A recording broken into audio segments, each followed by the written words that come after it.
I interviewed Don Dirk, who was the co-founder of the Black Disciples. Very powerful interview, by the way. Very powerful. Oh, you watched it? Yeah, you watched very it. Okay. powerful. Thank you. And and his whole thing was, when I talked about the whole split between the Gangster Disciples and the Black Disciples, he was like, there was really no split. The truth to things is a lot of rumors out here, and that's all you keep hearing. We split. We ain't never split. Even though some of the disciples and gangsters are fighting today, we don't know where that come from. That didn't come from us. But what I do know is, when the government took our leadership away and other leaders, things fell like they fell. It's the rappers that are pushing this whole BDK, GDK, smoking ops, smoking Tuka, whatever else. He's like, when you look at the old school guys, they're all still united. They're still trying to push, growth and development. They're trying to push, community. They're trying to get the hospital not to close down. They're trying to get the communities worked out. Don Dirk doesn't stand on a, platform of violence anymore. Although he does have a very violent past. He actually went to prison for a murder, murdering one of his enemies, one of the enemy gangs during a party that went bad. But he's not on that anymore. And you're right. He even talked about the respect he has for Larry Hoover and everything else like that. But yeah, I mean, it is an interesting type of thing that as you get older, you don't want to push the violence. You don't want to push the destruction. At some point, you begin purging. The things that you've done wrong in life, at some point in your life, is going to begin to weigh in on you. Whether that's looking at your children and the conditions that you have to raise them in, if that's looking at your grandchildren, if that's looking at your life and where you're at maybe 30, 40, 50. So at some point, you begin self-reflecting at this shit. And if you done what most gang members done, there has to be some type of purge that takes place inside of you. Man, that's why these guys are so quick to be violent.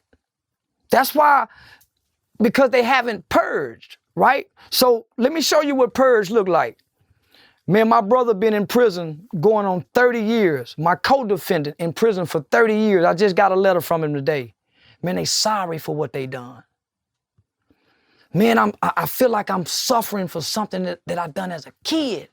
I'm sorry. I won't ever do it again. But when they sit down before the parole board, and on the inside, they really feel bad, man. They have remorse. You think them people care? That's what purging, and you still have to go back and feel sorry for what you did. You still have to go back and show these people, man, I ain't just gonna go back to being the old me because I've really changed. You still have to wrestle so nothing can trigger what we saw on that stage. Nothing, man, when you purge, nothing can get you to go back there. So that's what I know. I wake up and I sleep. I work with people who have murdered. And I see the ones that won't ever hurt nobody again unless you bother these people.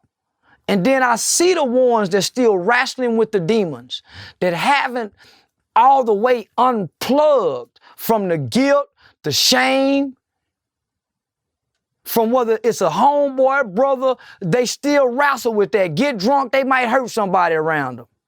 Say the wrong thing, I'll break your jaw. So that's why he wanted to remind me what he would do to me. Man, you gotta purge. So the anniversary of the crime we committed was September 18th, 1991. Say, homie, I purge every year. I purge every year. Because I know I've paid my debt to society, but man, I owe a debt to that victim. So I do the work that I do because I know at some point that killer as a kid changes. I know at some point, man, I know what he looked like. I tell the jury, I know what he looked like right now, man, but I promise at some point, he gonna be valuable to us. Don't give him life. Well, So let me just add this point. So when I Go see ahead. the 40 and 50-year-olds, the monster Codys, when I see all of these bam bam guys coming home from prison after doing 30, 40 years, 20 years, and they bringing their heyday back to us. Yeah, we the first original this. And that's all they can talk about is back then. They can't say, hey, this is what I'm doing now in the community. This is what I have to offer now to the community. You can't find none of them that's doing something now that's valuable and meaningful to the community that gives them the path to be redeemed.